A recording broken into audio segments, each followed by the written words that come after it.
Oke, puji nama Tuhan. Oke, saudaraku sekali kita bersyukur untuk kasih setia Tuhan yang sungguh tidak pernah berubah di dalam kehidupan kita. Dan kasih setia Tuhan itu begitu nyata. Amin saudaraku. Oke, minggu lalu saudaraku sekalian kita telah belajar tentang setia itu bukan berasal dari pengertian dan pikiran kita sendiri. Maksudnya saudaraku sekalian, setia atau tidak bukan kita yang nilai ya dan putuskan, tetapi orang-orang yang ada di sekitar kita, orang-orang yang bersama dengan kita, merekalah yang menilai, merekalah yang memutuskan bahwa kita adalah pribadi yang setia. Kita ada pribadi yang kesetiaannya itu teruji dan terbukti. Amin saudaraku. Ketika kita berbicara mengenai kesetiaan, saudaraku sekalian kita perlu mengerti bahwa kesetiaan itu sifatnya menyeluruh. Artinya kita itu harus bisa setia di dalam segala hal kepada Tuhan di dalam kehidupan kita masing-masing. Kita tidak bisa setia ya hanya pada hal tertentu atau pada bagian-bagian tertentu yang sesuai dengan keinginan kita. Misalnya saudaraku sekalian, ya ada orang ke gereja setia, ya ke gereja setia, tapi doa tidak setia. Ada orang berbuat baik setia, tapi hidup kudus tidak setia. Ada orang membaca Alkitab setia, saudaraku, tapi bayar persepuluhan tidak setia. Ada orang kalau berdoa setia, tapi kalau ibadah tidak setia, saudara. Jadi ketika kita belajar tentang kesetiaan, kita mengerti tentang kesetiaan, maka kesetiaan itu sifatnya menyeluruh. Amin saudaraku. Mari, minggu ini saya mengajak saudara untuk belajar lebih jauh ya tentang kesetiaan yang teruji dan terbukti. Kita akan lanjutkan poin yang kedua, yaitu mengerti bagaimana setia dengan benar. Ini adalah poin yang kedua, mengerti bagaimana setia dengan baik dan benar. Artinya saudaraku sekalian, ya banyak orang tidak bisa setia dengan baik dan benar. Ya, dan banyak orang tidak tahu apa itu setia dengan baik dan benar. Jadi saudaraku sekalian, kita perlu sungguh-sungguh bisa setia. Untuk bisa setia kita perlu mengerti bagaimana kita bisa setia dengan baik dan benar. Mari kita kembali kepada ayat daripada tema kita kali ini, yaitu Amsal 19 ya, ayat ke-22 bagian A.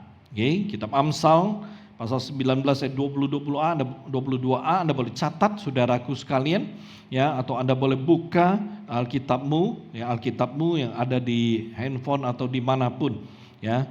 Oke, sifat yang diinginkan pada seseorang ialah kesetiaannya. Kita lompat ke pasal berikutnya 20 ayat ke-6. Banyak orang menyebut diri baik hati, tetapi orang yang setia, siapakah menemukannya? Saudaraku sekalian, setia dengan baik dan benar itu adalah sebuah bentuk kesetiaan Anda dalam menaati Tuhan dan gereja dengan kesadaran diri serta kemauan secara pribadi tanpa paksaan.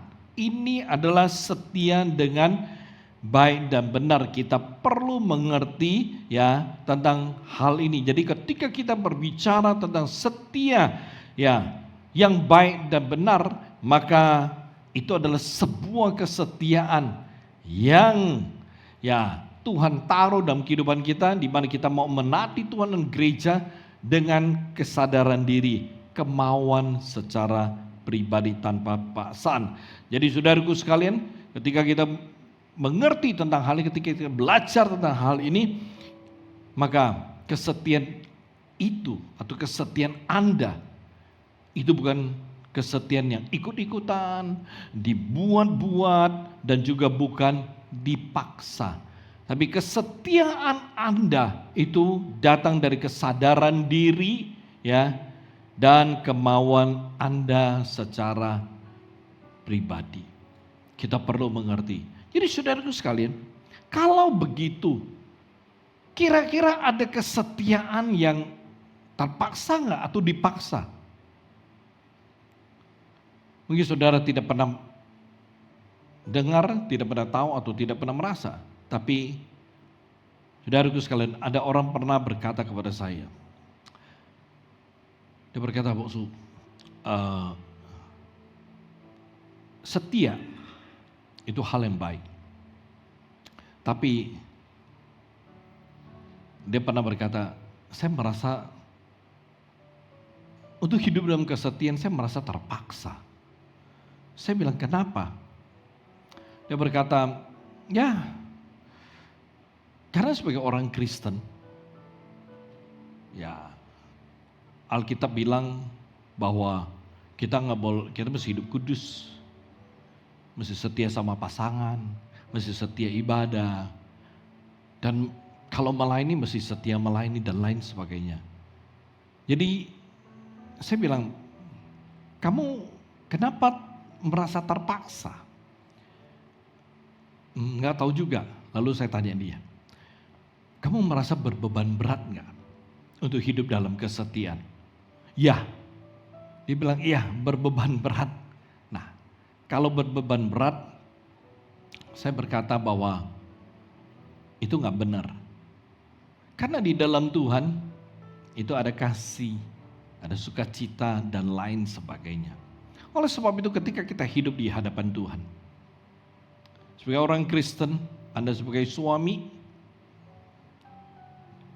adalah sebuah kebahagiaan kalau Anda bisa setia kepada pasangan. Dan harusnya itu bukan beban berat, saya bilang begitu. Dan saya berkata bahwa ketika engkau melihat pasanganmu dan engkau tahu itu datang dari Tuhan, dan engkau bersyukur untuk pasanganmu, dan engkau mengasihi pasanganmu, saya percaya nggak beban berat kok untuk setia. Saya berkata, kamu setia kepada pasanganmu, itu karena pertama, kamu mengasihi Tuhan. Kedua, kamu mengasihi pasangan Anda. Saya berkata, kalau kamu sungguh-sungguh mengasihi pasangan Anda, maka otomatis Anda pasti akan setia. Dan saya menjelaskan beberapa hal kepada dia.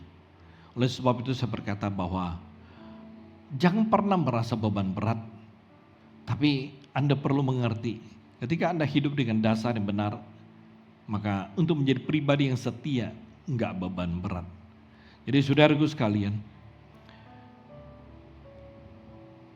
ada orang untuk setia itu bukan karena sebuah kesadaran diri, atau bukan sesuatu yang memang datang dari diri mereka sendiri. Karena ketidakjelasan pengertian, maka akhirnya mereka berbeban berat. Oleh sebab itu saudaraku sekalian, setia adalah satu hal yang sangat indah. Setia adalah satu hal yang sangat mahal di dalam kehidupan ini. Ya, seperti minggu lalu saya bilang, setia itu mudah diucapkan, sulit diterapkan. Amin saudaraku. Ya, kalau Anda ingat, setia itu mudah diucapkan, sulit untuk diterapkan.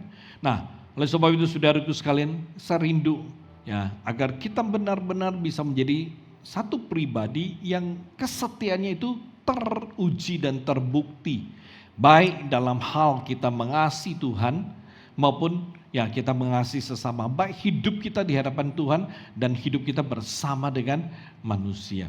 Nah, saudaraku sekalian, minggu ini saya mengajak saudara untuk belajar dan saya rindu saudara bisa benar-benar mengerti bagaimana setia dengan baik dan benar. Ada satu keluarga di dalam Alkitab dan saya percaya itu keluarga tidak asing bagi saudara. Ya, satu keluarga yang terdiri dari seorang bapak, seorang ibu dan dua anak laki-laki. Mereka awalnya tinggal di Efrata atau Bethlehem, dan kita tahu Bethlehem adalah kota roti. Ya, tetapi pada saat mereka hidup di sana, itu kota itu mengalami kelaparan, tanah Yehuda mengalami kelaparan, maka bapaknya bertindak. Ya, maka satu keluarga ini yaitu Elimelek, Naomi, lalu kedua anaknya Mahlon dan Kilion, mereka pindah dari tanah Yehuda ke tanah Moab, dari tanah Israel ke tanah orang kafir pada waktu itu menurut mereka. Dan saudaraku sekalian, setelah tinggal di Moab satu waktu, kemudian Elimelek itu meninggal, mati saudaraku. Pada saat Elimelek itu mati, tinggal Naomi sama kedua anak laki-lakinya. Dan ketika kedua anak laki-lakinya itu Mahlon dan Kilion itu dewasa, maka mereka menikah dengan orang-orang yang ada di sekitar tempat tinggal mereka, yaitu Moab. Mereka menikah dengan perempuan Moab atau dikenal dengan wanita kafir. Nah, saudaraku sekalian, Mahlon menikah dengan Orpa, Kilion menikah dengan Rut. Setelah 10 tahun menikah, kasus yang sama terjadi. Kedua anak laki-lakinya itu meninggal, mati. Sisa Naomi sama kedua menantunya. Dan saudaraku sekalian,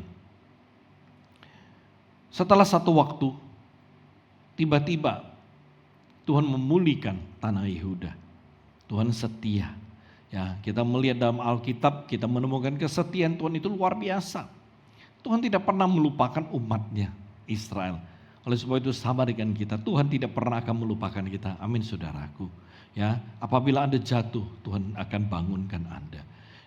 Ketika engkau bermasalah, Dia selalu ada untuk Anda. Jadi Tuhan itu tidak pernah melupakan kita. Yang jadi persoalan adalah kitanya yang sering melupakan Tuhan. Amin. Tuhan tidak pernah meninggalkan kita, tapi kitanya yang meninggalkan Tuhan. Saudaraku sekalian, oleh sebab itu Tuhan ingat tanah Yehuda. Ketika Israel berbalik, maka Tuhan memulihkan tanah Yehuda. Dan ketika Tuhan memulihkan tanah Yehuda, yang mereka tidak hidup di dalam kelaparan lagi, itu berita sampai di telinga Naomi. Saudaraku sekalian, oleh sebab itu Naomi memutuskan untuk kembali ke rumahnya. Dan dia berkata kepada kedua menantunya, saya akan pulang ke Israel, saya akan pulang ke tanah Yehuda. Mari kita berkemas-kemas. Saudaraku sekalian, kedua menantunya kemudian berkemas-kemas bersama dengan Naomi. Dan singkat cerita, ketika mereka telah selesai berkemas-kemas, mereka mulai untuk berjalan pulang ke Yehuda. Baru berjalan beberapa saat, Naomi lalu berkata kepada kedua menantunya, kalian berdua masih muda, pulanglah ke rumah orang tuamu. Ini mertua yang penuh pengertian, amin saudaraku. Penuh pengertian. Dia melihat kedua menantunya masih muda, dia menyuruh menantunya untuk pulang. Saudaraku sekalian, terlepas dari banyak pemikiran yang lain, saya tidak akan bahas karena kita akan bahas hal yang ini. Saudaraku sekalian, kedua menantunya, saya sebut menantu yang baik juga. Mereka berdua tidak mau meninggalkan Naomi yang sendiri. Lalu Naomi berkata begini, percuma kamu mengikuti saya. Kalaupun, saya bisa melahirkan, karena dia berkata dia udah tua, gak mungkin melahirkan. Kalaupun saya melahirkan seorang anak laki-laki lagi, tidak mungkin kamu menunggu dia menjadi dewasa dan menikah dengan dia. Karena budaya Yahudi, salah satunya adalah apabila contohnya ini kokonya menikah, lalu kokonya mati, maka adiknya yang belum menikah harus meneruskan garis keturunan daripada kokonya. Jadi adiknya harus menjadi suami dari kakak iparnya. Itu budaya di Yahudi. Jadi karena untuk meneruskan garis keturunan. Oleh sebab itu Naomi berkata, tidak mungkin menunggu saya, kalau saya bisa melahirkan seorang anak laki-laki, tidak mungkin Anda menunggu dia dewasa lalu menikah dengan dia. Saudaraku sekalian, Setelah Orpa mendengar hal itu, dia merasa masuk akal. Lalu Orpa berkata, baik, sambil menangis, dia pamitan sama mertuanya. Ya, lalu dia pulang ke rumah orang tuanya. Perhatikan, yang menarik, Naomi berkata kepada Rut, kakak iparmu sudah pulang, giliran kamu sudah pulang. Saudaraku sekalian, perhatikan, Rut pasal yang pertama ayat ke-16. Ini menarik sekali ya ketika kita mendengar apa yang Rut katakan. Ya. Janganlah desak aku meninggalkan engkau dan pulang dengan tidak mengikuti engkau. Sebab kemana engkau pergi, ke situ jugalah aku pergi. Di mana engkau bermalam, di situ jugalah aku bermalam. Bangsamulah bangsaku dan Allahmulah Allahku. Rut tidak mau meninggalkan Naomi, tetapi saudaraku sekalian, dengan penuh kesadaran dia berkata demikian kepada Naomi.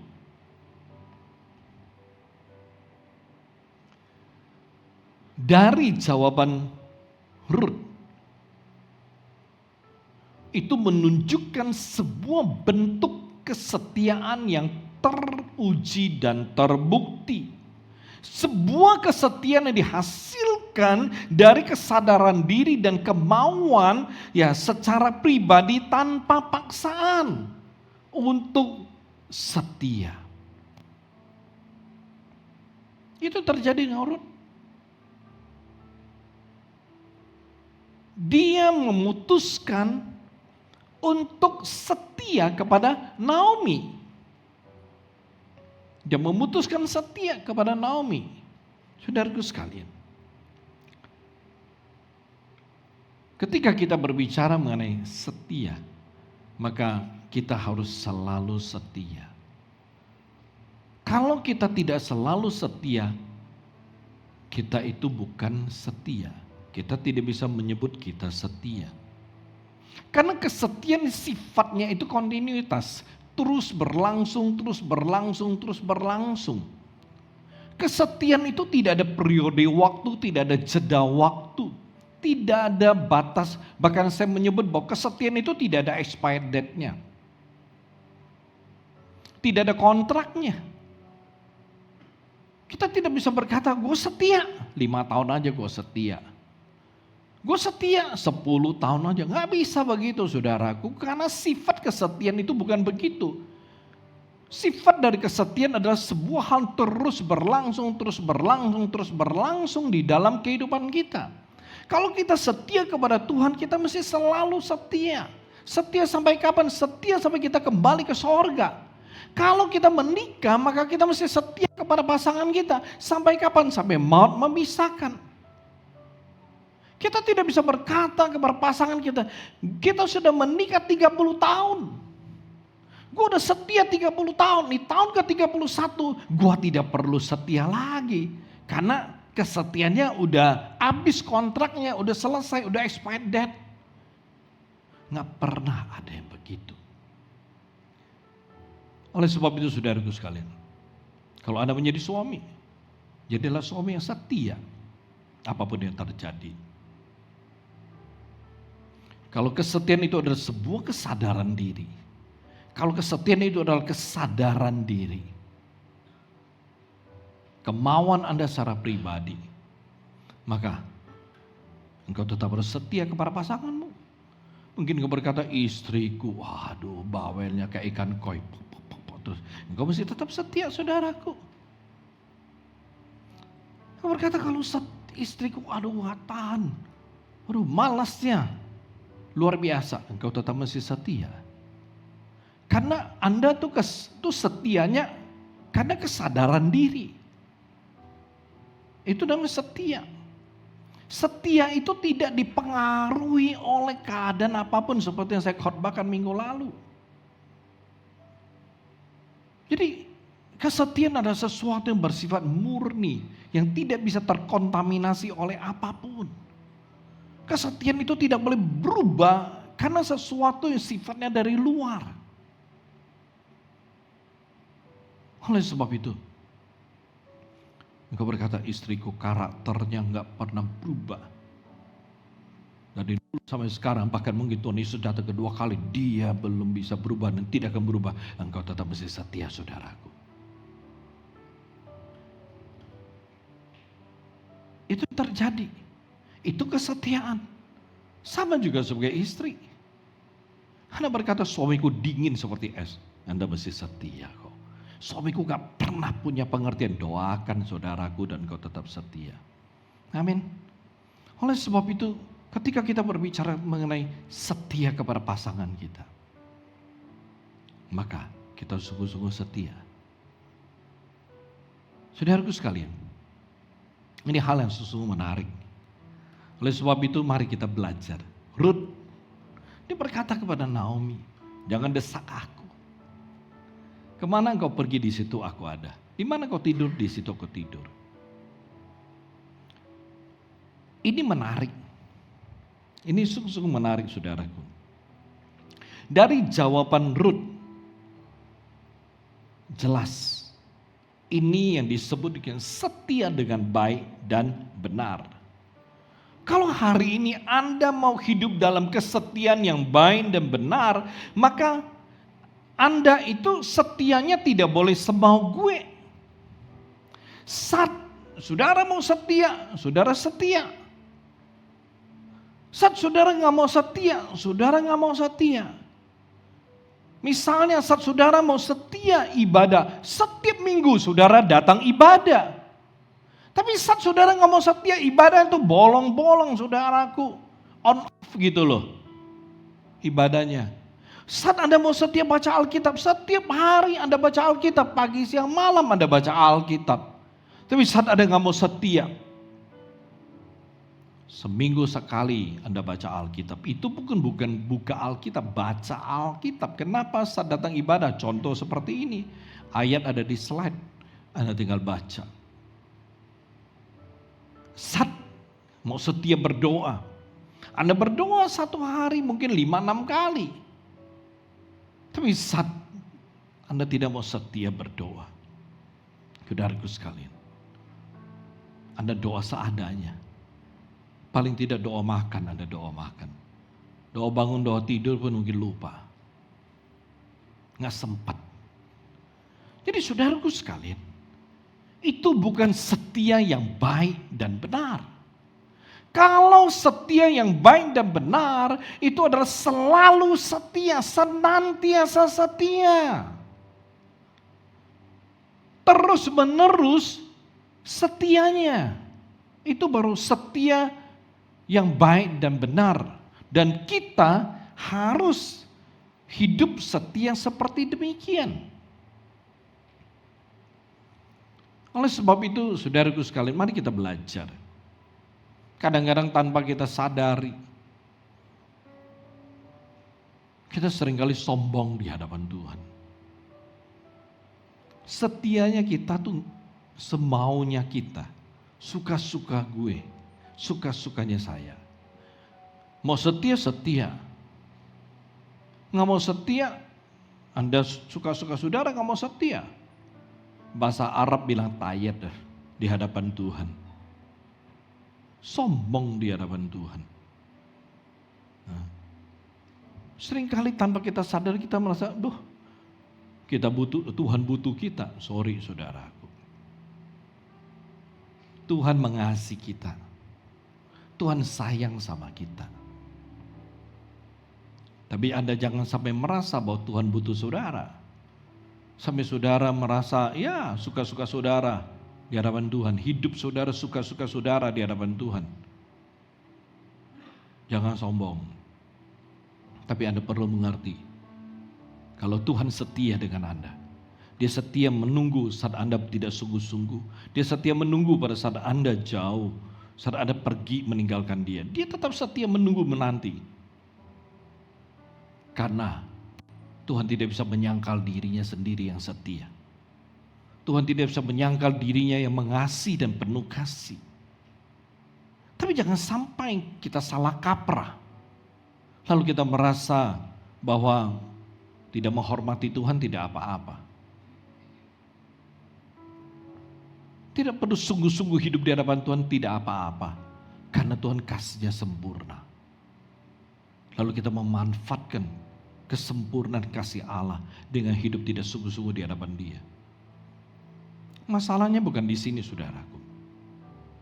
Masalahnya adalah ketika engkau jauh dari Tuhan, maka engkau hidupnya dekat di tangan setan. Pada saat hidupmu jauh dari Tuhan, maka engkau sulit untuk mendapatkan kekuatan dari Tuhan. Oleh sebab itu ketika engkau jauh dari Tuhan, ketika setan menyerangmu, engkau gak kuat, gak bisa bertahan. Engkau akan jatuh, engkau akan tergeletak. Tapi Tuhan setia, Dia tetap setia. Ketika engkau datang kembali, engkau bertobat, engkau minta ampun, Tuhan tetap ampuni, Tuhan tetap menerimamu. Tapi pada saat engkau mau melarikan diri dari Tuhan seperti Yunus, engkau mau menjauhkan diri dari Tuhan, Tuhan tidak bisa berbuat apa-apa karena itu keinginanmu. Tuhan menghormati keinginanmu. Tapi saudaraku sekalian, Anda perlu mengerti. Keinginanmu itu kalau sudah dipegang, sudah dipimpin oleh kedagingan, maka keinginanmu akan membawa engkau kepada kebinasaan.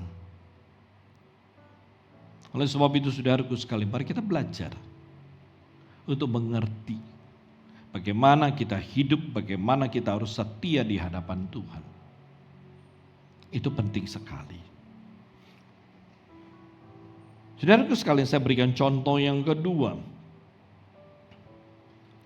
Ya, setia dengan baik dan benar. Kita baca 2 Raja-Raja pasal yang kedua ayat ke-6.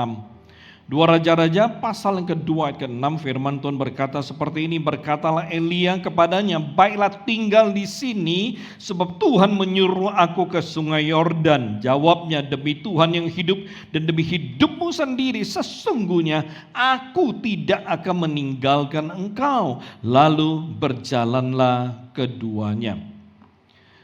Kembali kepada ayat yang kita baca di Amsal 20 ayat 6, saudaraku, yang kita baca di atas. Itu firman bilang demikian, bahwa orang baik itu banyak. Orang baik itu mudah ditemukan, tapi orang yang setia itu sedikit dan tidak mudah ditemukan. Kenapa saudaraku? Karena orang yang bisa disebut setia itu adalah orang yang harus teruji dan terbukti melalui sebuah proses. Contoh, kita nanam pohon, saudaraku. Engkau nanam pohon, gak pernah hari ini engkau nanam tuh pohon, besok langsung berbuah, saudaraku. Ya, itu pohon kalau benar terjadi itu pohon ajaib dan adanya di film, saudaraku. Oleh sebab itu perhatikan. Ya. Dari engkau mulai menanam pohon sampai dia menghasilkan buah itu ada proses waktu. Ada waktu dan Anda mesti memberikan waktu kepada pohon tersebut untuk menghasilkan buah. Demikian juga dengan kesetiaan, saudaraku. Sebuah kesetiaan itu juga dihasilkan setelah teruji dan terbukti oleh waktu. Maksudnya saudaraku, apa yang hari ini kelihatan setia dan baik, belum tentu nantinya bisa tetap setia dan baik di kemudian hari. Sebaliknya saudaraku sekalian, apa yang terlihat sepertinya tidak setia dan tidak baik, tapi itu bisa ya berubah dan menjadi kekuatan dan penghiburan di kemudian hari. Itulah yang dialami oleh Elisa, saudaraku. Firman Tuhan yang kita baca tadi. Pada saat Tuhan hendak mencari pengganti Elia. Kalau kita perhatikan firman Tuhan, ya Tuhan akan angkat bahwa Elia pulang ke sorga. Saudaraku sekalian, kita tahu dalam Alkitab hanya ada 2 orang yang tidak pernah mengalami proses kematian. Yang pertama adalah Henok, yang kedua adalah Elia. Jadi kedua orang ini diangkat Tuhan dari bumi ke sorga langsung. Ya, jadi dia orang nggak pernah mati baru ke sorga, enggak.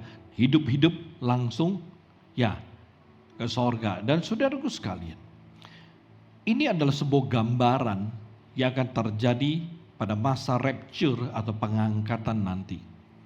Saudaraku sekalian, Alkitab berkata sebelum masa sukar, maka orang-orang benar, orang-orang saleh akan Tuhan angkat. Jadi ini hal yang luar biasa. Oleh sebab itu pengangkatan bukan hal baru. Ya, mungkin ketika kita berbicara mengenai rapture, kita berbicara mengenai pengangkatan, sudah sulit makin gimana caranya hidup-hidup diangkat begitu. Nggak usah bingung saudaraku, di Alkitab di Perjanjian Lama sudah ada. Tuhan sudah pernah melakukannya.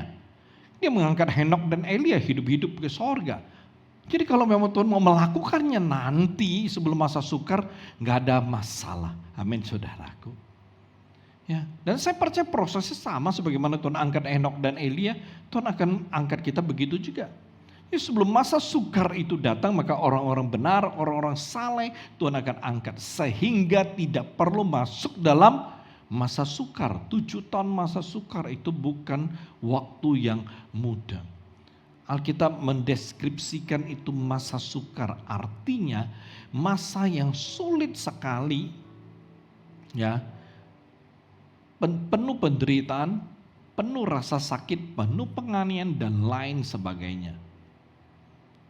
Oleh sebab itu saudaraku sekalian, mengapa kita perlu terus memupuk iman kita kepada Tuhan, kita terus bertumbuh iman kita kepada Tuhan, karena tanpa iman kita tidak pernah akan bertahan di akhir zaman ini.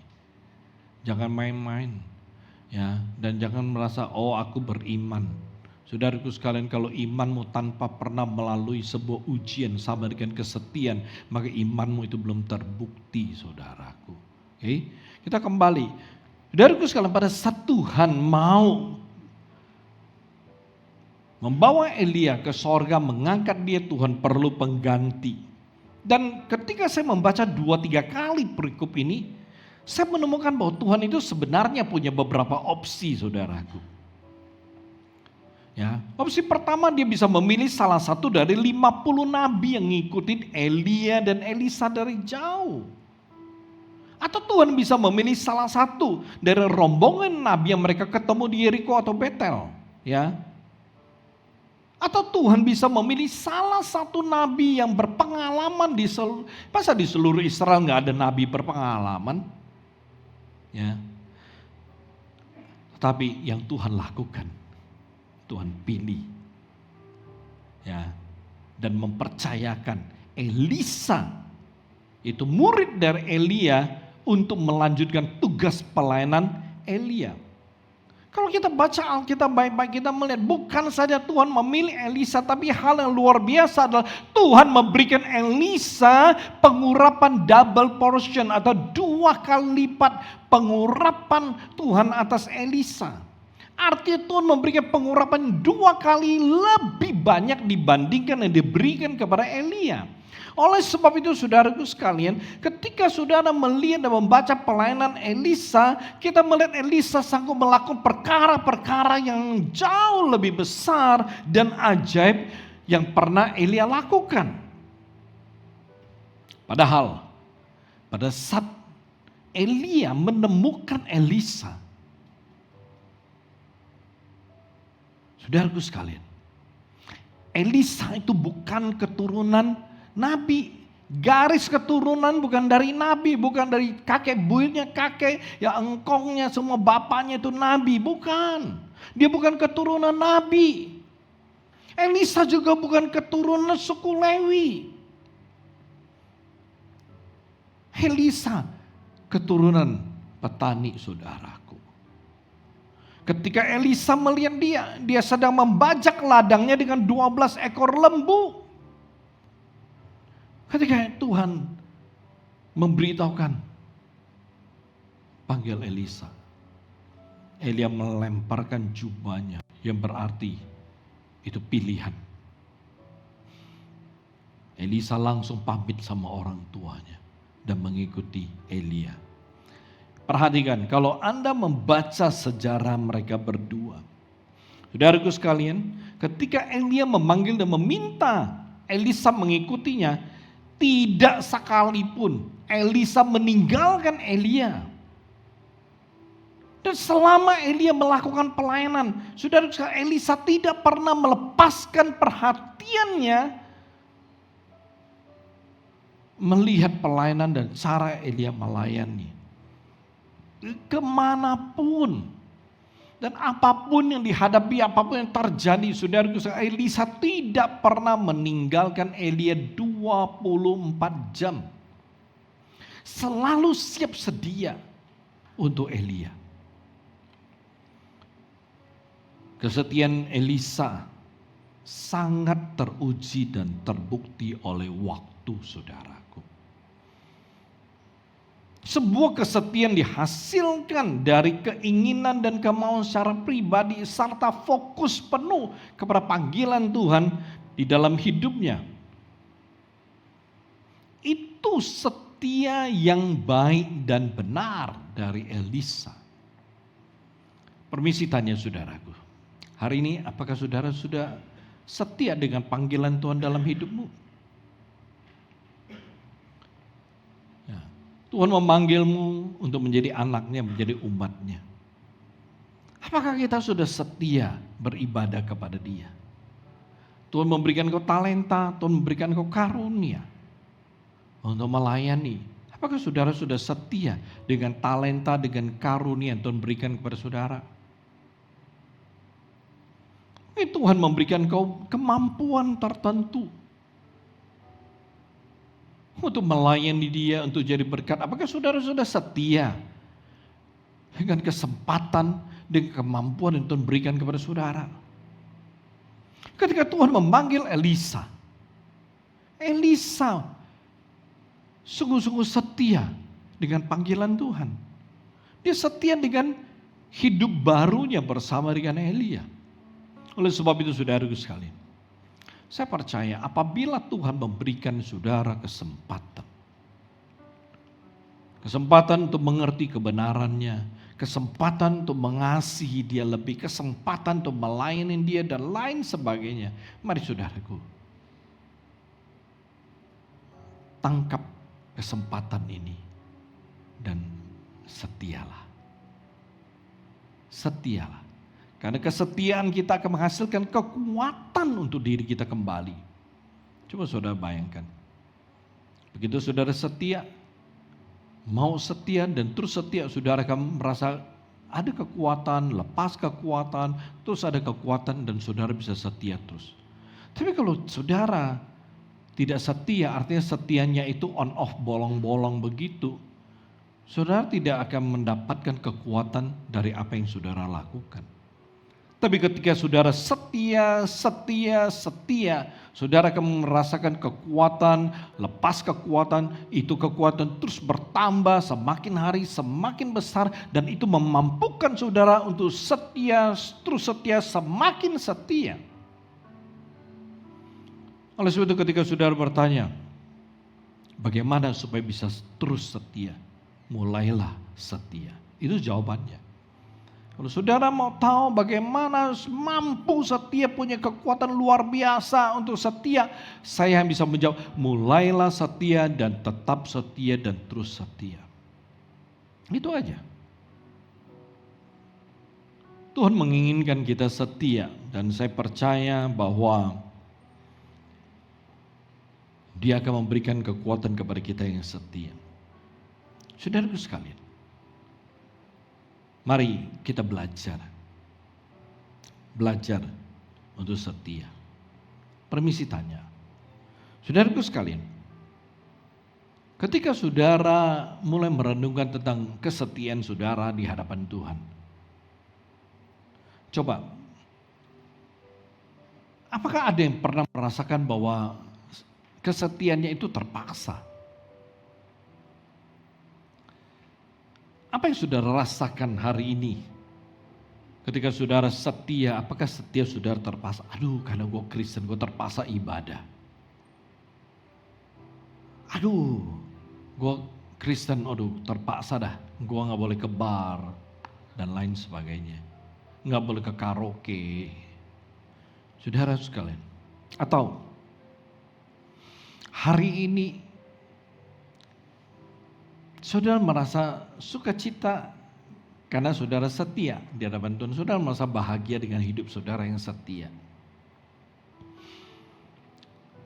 Saudaraku sekalian, mari kita coba belajar supaya kita tahu apakah kita telah setia dengan baik dan benar di mata Tuhan. Itu jauh lebih penting. Itu sebuah kesetiaan dihasilkan dari kesadaran diri dan kemauan kita secara pribadi tanpa paksaan apapun. Mari kita belajar, renungkan.